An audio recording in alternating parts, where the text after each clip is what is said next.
Okay, so yesterday we talked about how you couldn't have a negative exponent in your final answer.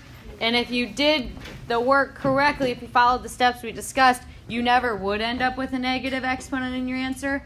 However, today, some of the problems are going to include negative exponents. So we're going to talk about how to handle those negative exponents when they happen, and how to handle powers of 0.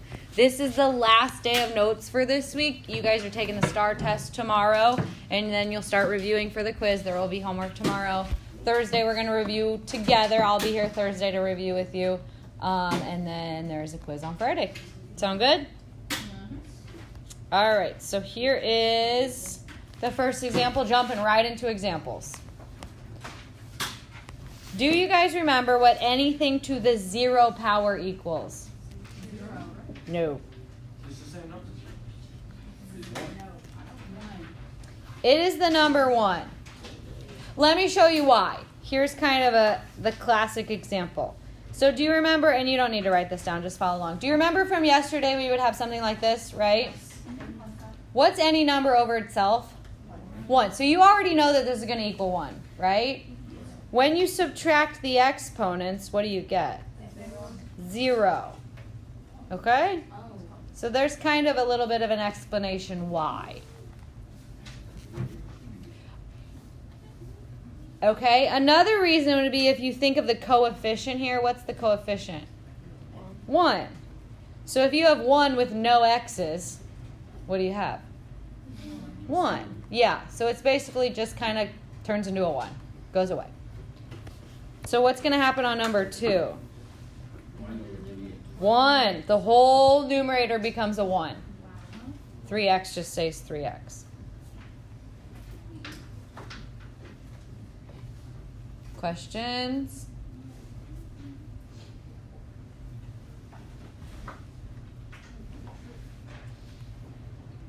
Okay.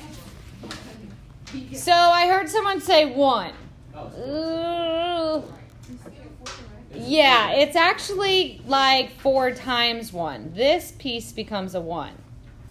This piece is still a 4. So if you want to write it as 4 times 1, you can. If you just want to write it as 4, that's fine too. Okay, I would probably just write it as 4. We all know what 4 times 1 is. Okay, what is this? 1. The 6 is actually to the 0 power. Like here, the 4 was not to the 0 power.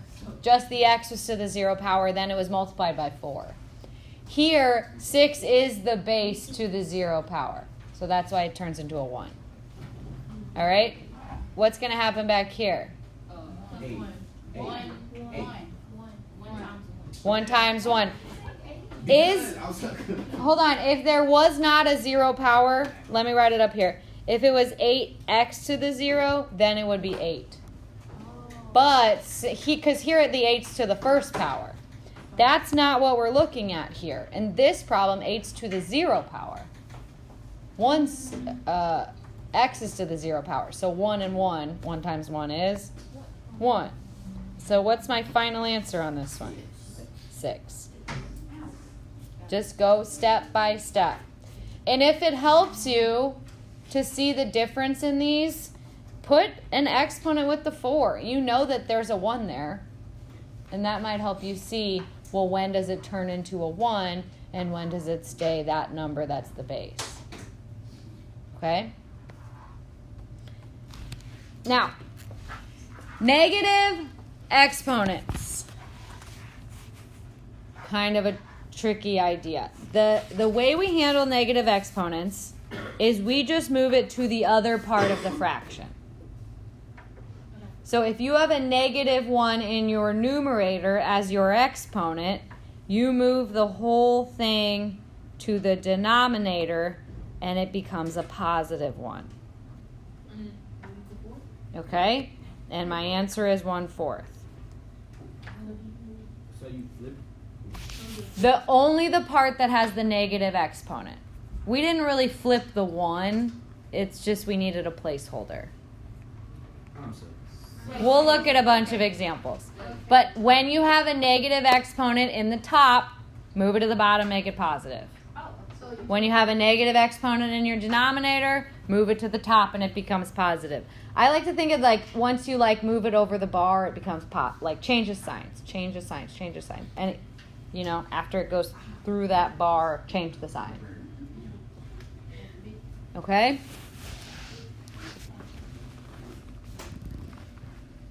And if you want to kind of relate it to what we did yesterday, like if you have x to the negative 1 over x to the 0, where would there be what's bigger, negative 1 or 0?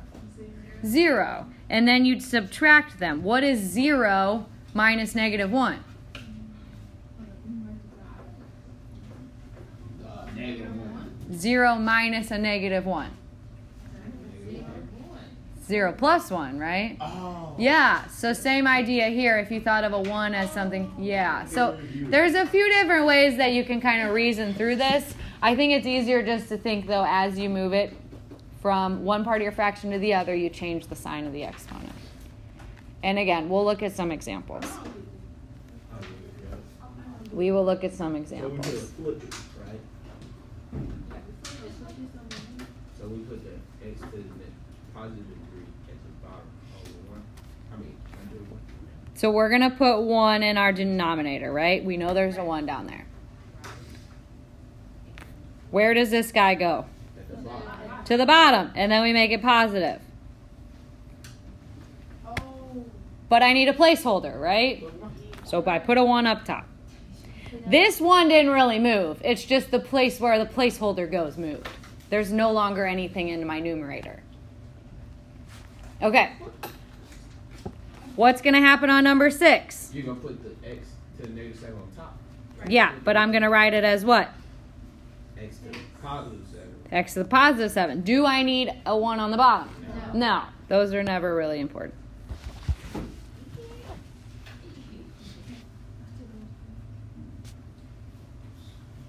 Still confused. Dang, look at number 12.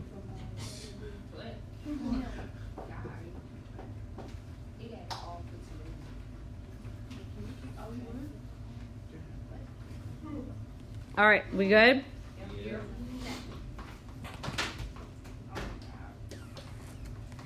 Now, number 7, you can kind of combine a couple different things here. What do we normally do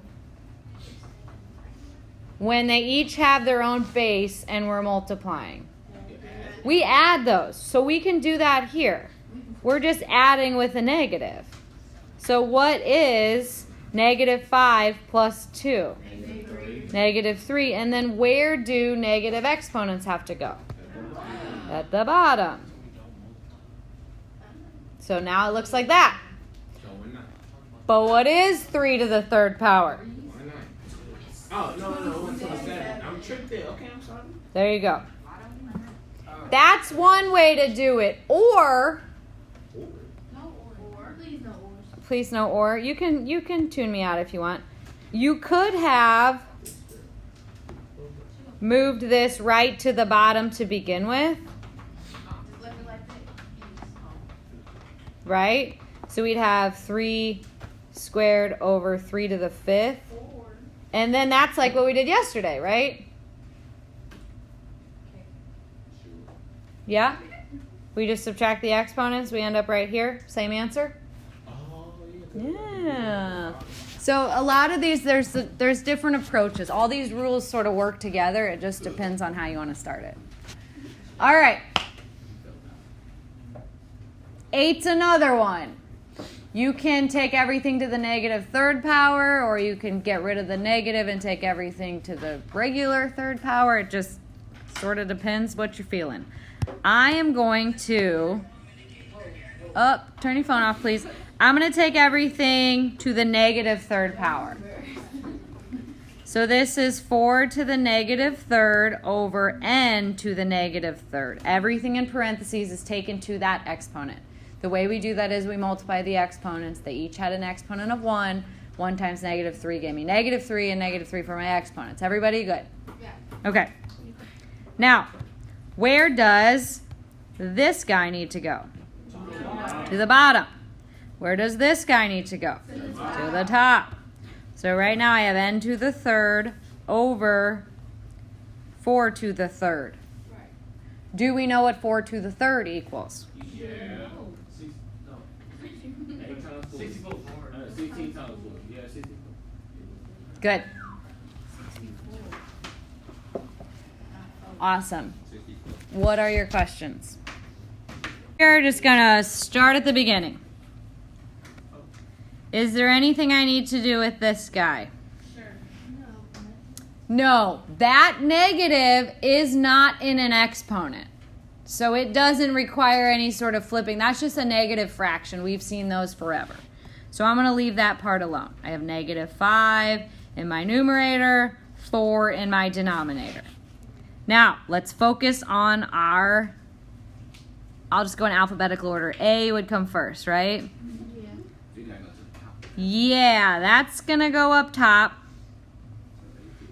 So a to the third is now in my numerator. Then we'll go with my x's. Where's the x need to go? So my denominator now has an x squared in it. And then y was fine, so just leave it alone. And that's it. And look how pretty and colorful. Like a work of art. Okay. I am going to, for number 10, take everything to the negative second power. I'm even going to give the 5 an exponent of 1 so I don't forget. So I'm going to multiply the 1 by negative 2. I'm going to multiply the negative 2 by negative 2. I'm going to multiply 3 by negative 2. I'm going to multiply the negative 4 by negative 2. Okay? So 5 to the negative 2. X to the what? Positive 4, because it's a negative times a negative. Y to the negative 6. And Z to the positive 8. Where did I do what?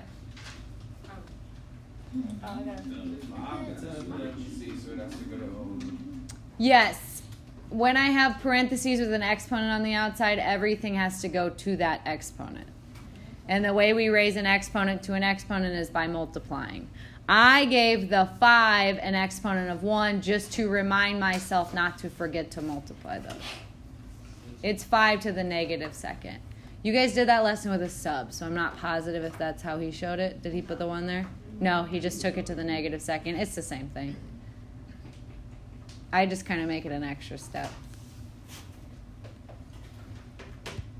All right. Who is the problem? This guy and this guy. So I have x to the 4th is fine. Z to the 8th is fine. I'm going to move this to my denominator and it's become a what? A 5 to the second. And what is 5 to the second?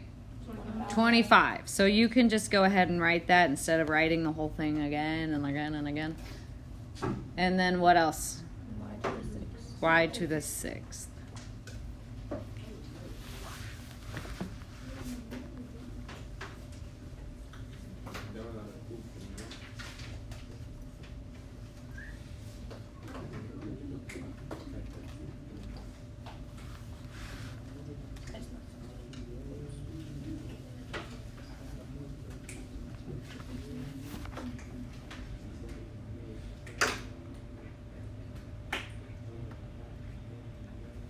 All right, number 11. Oh, what am I going to do? 4 to the negative third top. Okay. Okay. So, and then this becomes a 1, right? So b to the, well, it's not negative if you move it. B to the 7th over 64. How do we go right to 64? Because we know what 4 to the third is. Yeah, we know what 4 to the 3rd is. If you want to write it out in 2 steps, you can. I just feel like that's a waste of time. I ain't got time for that. What? Yeah, and then we don't have to write a times 1. That's just kind of extra. All right, number 12. I think this is your last example, right? Okay. What should I do?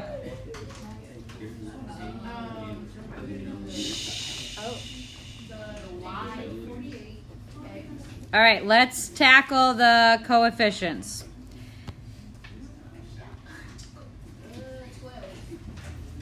12, yes, they're both divisible by 12, right? 12 goes into 48 how many times? 4, and I'm going to keep the negative. 12 goes into 60 5 times. Good. We just simplify that fraction in the front. Our coefficients. Okay. Now, let's go variable by variable. All right, so here, this is classic yesterday type problem, right? Our leftovers would go in the bottom because there's more in the bottom. 12 minus 10 is what? 2. Now, we're following those same rules here. We just have negatives. So what is bigger, 8 or negative 4? 8. What is 8 minus negative 4? It's a plus 4. So how many y's would I have? 12. Yeah. Here, the 0 is bigger. What is 0 minus negative 3? 3. So z to the third. How do you get 12? Because it's minus 8 minus negative 4 is Because we're subtracting a negative 4. So it's like adding. Hey guys, we're done. You could also just move it to the bottom because it's negative, and then you'd have y to the 8th and y to the 4th being multiplied in your denominator, and you add them. All right. What are your questions? This was a lot. It kind of takes, every day we kind of add something else to what we already know. So we've learned a lot of rules. The hard part is keeping them all straight. So today we learned what? 0 powers and negative x powers. Good.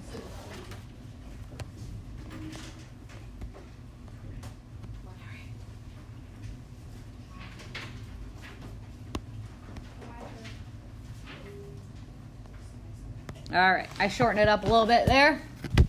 So here comes your homework. Tons of time today, like a ridiculous amount. So you guys should not be taking this home. Just get it done today.